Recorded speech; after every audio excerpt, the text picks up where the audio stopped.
I'm Russ with Devoted Golfer TV. I'm here with Mark McCarrick, who I've known for how many years have we been doing this? 100.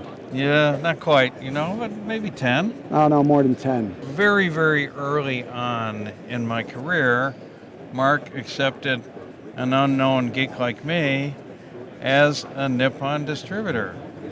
And, that was pretty cool. Yeah. And so I've been a fan and a promoter of Nippon shafts for a very, very long time.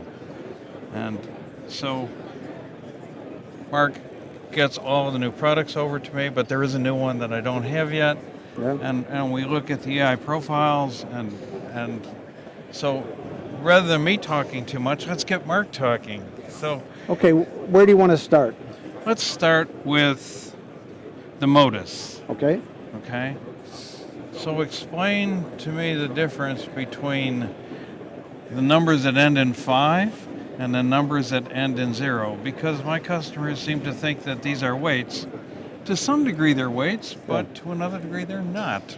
Tell them about it. Yeah, so, the numbers kind of are close to weight, but they don't really tell the whole story. The whole story is more about the profile of the different shafts. Right. And in the Modus series, you reference that some of the models number end in 5, Right. and some end in 0. Yeah. The 5 is more of a traditional neutral profile, very, very normal, traditional for a lot of normal acceleration, normal golf swing, normal rhythm. And then we kind of have the 0, 110, 120, 130, the ones that end in 0. Those are like very unique profile, first ever invented by us, first to market, and they like the 120 is very soft midsection, and the 130 is the stiffest midsection in the industry of any steel shaft. Mm-hmm. They're totally different players. No lover of the 120. I look at the 120 like this, and I look at the 130 like that. I It's call it like- one yeah, concave, one it's- convex. It's like that, yeah. And the 110 is another unique, like no other shaft on the planet. It's really soft in the butt section and really stiff in the mid and the tip. For that golfer who's looking for a little lower spin, a very stable shaft in a lightweight package. Now, I've often heard from you that the 120 is maybe one of the most popular selling shafts in the business. On our side, the 105 and the 120 are our best sellers, and not only the best selling, we had 42 worldwide wins in 2024. Half of our wins were accomplished with the 120. So it's not only the best seller, it's the best performer. Yeah, and it's a very interesting profile, and it's now being copied by a driver hybrid company. Yeah. These are first to designs that are first to the marketplace, but the other shaft companies take notice, and there's companies making driver shafts on the 120 profile and making hybrids, and also certainly making the steel iron shaft as well. I haven't seen the steel iron shaft yet. Well, We there's a can talk couple about out that there. later. They haven't done it exactly like we do it. Yeah. But there's a couple that have moved in that direction. Yeah.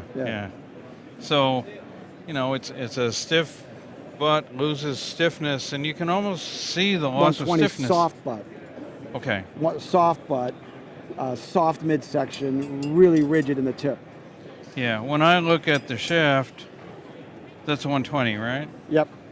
Okay. Got So the I'm long seeing. tip section. So I'm seeing the swedges right here. So here's where it's losing stiffness. Yep. Right? And then we get out here, and the shaft and the tip isn't losing any more stiffness. It's long and stable. And it's for people who want to feel the shaft move, but they want the stability of the stiff tip section. And golfers have maybe a little longer swing or they're a little bit of a little pause in their swing. But it mostly is for golfers who want to feel the shaft, respond to their swing, but they want the stability of the tip to be square, solid, and that ball not moving in flight. Yeah, and so the 130 is not a shaft I totally understand, and Yeah, I love the 130 because for that golfer who wants the opposite of feeling the shaft, they don't want to feel any movement in the shaft. They're putting a lot of force, a lot of stress on the shaft. They're exerting different parts of their downswing. They're putting pressure on it, and that shaft is super stable. And that's really how I would quantify it, is that shaft doesn't move for the golfer who doesn't want it to move. And when they're playing with a shaft that's jumping around on them and they get this, they fall in love. Okay. So a contrast soft in the butt, soft in the mid, really rigid. This is stiff, extra stiff in the mid, and then soft tip. And that's why, because it's opposite, that's why it looks like you got a convex relationship. Yeah. Totally inspired by tour players who didn't want the shaft to be moving around on them. The Ghost, the hybrid shaft, GOST. Yeah, I had it right. So this is a carbon fiber wrap over a steel shaft? Yep. Yeah, NS Pro steel on the inside. It's a stepped product on the inside. You can even run your fingers and you can feel the ridges, bumps of the shaft. Very slightly. Very slight stepping. And then NS Pro graphite on top. Yeah. So you kind of get the feel of it's a little firm, stable shaft, a little heavier. You get the feel of the graphite absorbing. Yeah. But it is kind of a stout shaft. And this baby is used by the #1 player in the world. In his hybrids. Yeah. NS Pro Modus Hybrid. Yeah. That's This gentleman uses it in his Strixon utility iron. Okay. And then what did I? It's a little bit heavier, maybe 90 grams, 100 grams. It's a little heavier than your traditional hybrid shaft. Yeah. And then the thing you can't forget when you're getting a whole bag full of Nippon shafts in your irons is that there are a couple of wedge designs that you can weight match to the rest of the set. Yeah. So we have the hallmark of the 105 wedge. The wedge series, 105, 115, 125, offered in 3 different weights to match up with iron shaft weights. Yep. And the hallmark of these is it's a little lower launch, but a little more spin. Mm-hmm. And my best story with this shaft is Kari Webb is an ambassador of Nippon shaft, longtime ambassador, longtime user, won many of her majors with our shafts. She's a 105S player, and wasn't always so thrilled with her wedge clubs. Yeah. And she put this in the 105 wedge in her irons, wedges, and she says, I said, what did you do that for? She says, the wind doesn't touch it. It just goes straight through the wind, and she now is 105S in her irons and 105 wedge in her wedges. Just for the wind. Kept the fight down. Yeah, keep it out of the wind, but still have enough spin to bump, roll, and back up. And that's what a lot of on the PGA Tour, why we have a lot of players using this model. Yeah. Yeah, there haven't been a lot of people that have specifically designed wedge shafts. And so, so here you have a wedge complement, which is going to give you close to the same feel. And, I find that I fit a lot of the 105s into people that are my age. Yeah, sure. So as we're getting older and we need a little less weight, I'm there. Yeah. And they love it. Yeah, I think weight is a big part of the fitting equation on wedges. You're trying to find that right weight. You're not looking for, certainly not distance. Right. A wedge is a precise instrument. You're trying to go for control, distance control, trajectory control, dispersion control, never distance. And so finding the right weight allows your swing to engage, to find the right rhythm and balance for your wedge swing to achieve those. Yeah. Okay. And so lightweight products. So we've got some new lightweight products, but here's the old lightweight product that while I was still playing golf, I mean, this was it. You want to reduce weight without getting into the $100 plus range of using lightweight, stable carbon fiber. Here it is for half the price. Well, we're not concerned about, that's a bonus, the price side, price performance issue. But these are precision instruments. That's where the company really, really took off when I joined the company 25 years ago. The way to make a shaft lighter traditionally was you would just thin the wall out. Yeah. The weight would drop. But when you thin the wall out, it gets brittle, gets harsh. It gets unstable. It's unstable. It's not your best approach. So we experts at heat treatment, sourcing the right metal, and we found that we could get the same beautiful feel of a traditional steel shaft, but make it lighter. Yeah. So you get the best benefit of both. Yeah. And that was the 950 model. And then since then, we've sold over 40 million pieces of that. But we've expanded off of that platform of 950 to the 850, 750, 1050, now into the Neo, now into the Zelos. Yeah. And our latest model, which is just a piece of art, is the 750 Neo. Yeah, and I haven't played that one yet, but yeah. Well, you will. There's only 3 steel shaft models in the industry that are in the 70 gram range. Yeah. And we make all 3 of them. No one else makes. So we are certainly the kings of this. Interesting, yeah. Interesting point. Yeah. And we kind of made the best one last. It just, as it happened, we originally had the 750 with the carbon wrap fiber. Yeah. And that one was actually very expensive, to your point. Yeah. Then we created the Zelos on the other side of the world. Yeah. For a slower swinger, kind of maybe a more syrupy swing, less acceleration, maybe some deceleration, the Zelos, and you've done a lot of work with this shaft. Oh yeah. But there was missing was a shaft kind of in the middle, not really, really soft, not really stiff, but something in the middle that fits the wider range of golfers looking for that super lightweight shaft. And here it is, the NS Pro 750 GH Neo. So that just came out. Just came out. Came out like in November, December. Yeah, yeah. And so before that, we started with the 950. The 950 Neo, yeah. Yeah, and then the 850 came. Yeah. I wasn't really expecting that. Yeah. So there it was, The 950 is exact 950 Neo, same exact shaft as the 950 in weight, in material, in flex, just a little stiffer in the midsection. Actually creates a little higher launch and actually works great with some of the modern, strong lofted iron heads. Right.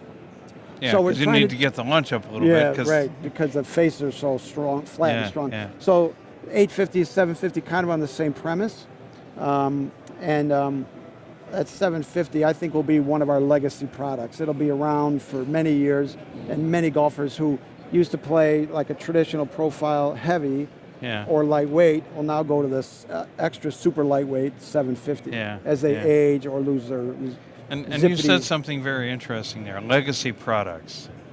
The beauty of Nippon products is they come out, I put them into my fitting system, and next year there isn't a new paint job on basically the same shaft, and I got to buy new fitters. Right. Yeah. So, so once you invest in this for your fitting system, yeah, you have it for a long time. 5, 10, maybe even more. And not just the fact that you don't have to pull it out of your connector and put a new one in, but you don't have to change your knowledge base. Yeah. You gain knowledge and understand the shaft more and more, and it becomes even more valuable. That's called wisdom. Yeah. Right? Yeah. That's out of the God Einstein forbid quote. that we should Knowledge is but yeah, knowledge is something you learn from reading a book. You know, wisdom is what you learn from experience. Yeah. You can't Google life experience. You cannot. You cannot. Yeah. And so the 950 is still one of our top sellers. Yeah. 950 Neo is stealing some of those sales, but that's 950 is 25 years old, and it's still going strong. Yeah. And I feel like the 750, the 105, the Modus 105, Modus 120 will also be legacy products. Yeah. You know, they're just once you've learned to fit with them. Yeah. That wisdom doesn't go away. You see a Sure. player, you That's go, right. okay, Yeah. you need a little less weight, Yeah. right? And so there it is, you know, all the way down to the 6. I never played the 6. It was just a tad too light for me. But it was recommended to me from one of my old friends, John Taylor, who said, you got to try this shaft. Well, John's a little older. Yeah, Zello 6, great for people who want the lightest steel in the world. This is lightest steel, 68 grams. It's very, very, it's got a lot of kick to it. A lot of graphite players are using the 750 Neo, Zello 7, Zello 6. Yeah. I mean, the inherent property of a monomer, which is steel, is torque. All right, so you don't end up with a high torque product when you go light, if you go light in steel. Right. Yeah. The degree of torque on a graphite product might go, 5, 6, 7, 8 degrees different from one shaft to another. But steel, even from the heaviest, the lightest, might go 1.8 to 2.5. It's a very small variance. So you retain some of that feel that you're used to, how you load it, release it, deliver it. It's how you time your hands. Yeah. And so that's why it's a very attractive thing. We have a saying in our company, play steel for life. That you can play when you're younger, you might be playing the Zello 7, and then you get older, a little bit older, 950. Then you're in your strong years, you're playing the Modus range, and then at the end, you're playing some of the light stuff to help your body get as much speed as possible. Yeah. And still have the stability. Yeah. And I fit a lot of guys my age. But I am fitting a lot of younger players now, and that's a treat to see these younger people coming into the game and to introducing them to the most consistent product in the business. Yeah, we certainly are the most consistent, the most uniform. Our parent company, we learn a lot of lessons, how to make metal, how to treat metal, and how to maintain our tolerances, how to build our machines to get those tolerances. Yeah. So there's certain design features that we're not limited by a single wall or a double wall. We can make 10 walls, thickness, 20 walls, 30 walls, 50 walls, anything you can think of, it's unlimited. And that helps also with the tolerances. Yeah. And you can not only change stiffness of an area of the shaft with wall thickness, you anneal. Yeah. Right. Yeah. So, We have all so if kinds you want of to tighten up a particular area of the shaft, you don't have to add wall thickness, you just heat treat it a little bit. We have high tempering frequency machines. We have all kinds of specialty proprietary things that processes that do all of that to achieve a certain profile, a certain weight, a certain flex, a certain balance. Yeah. Okay. Well, Mark, thanks for spending your time with us. It's always a pleasure. Yeah. Thank you. It is always a pleasure, and it's been more than 10 years. It's been a while. Yeah. Yeah. So it's been great. I always enjoy seeing you, and I appreciate everything you do for the industry. Yeah. So, guys that are still with us, I know I talk a little too much, but if you're still with us after all of this, don't forget to subscribe, and hit that like button so more people can find this interview. So, thank you for being with us.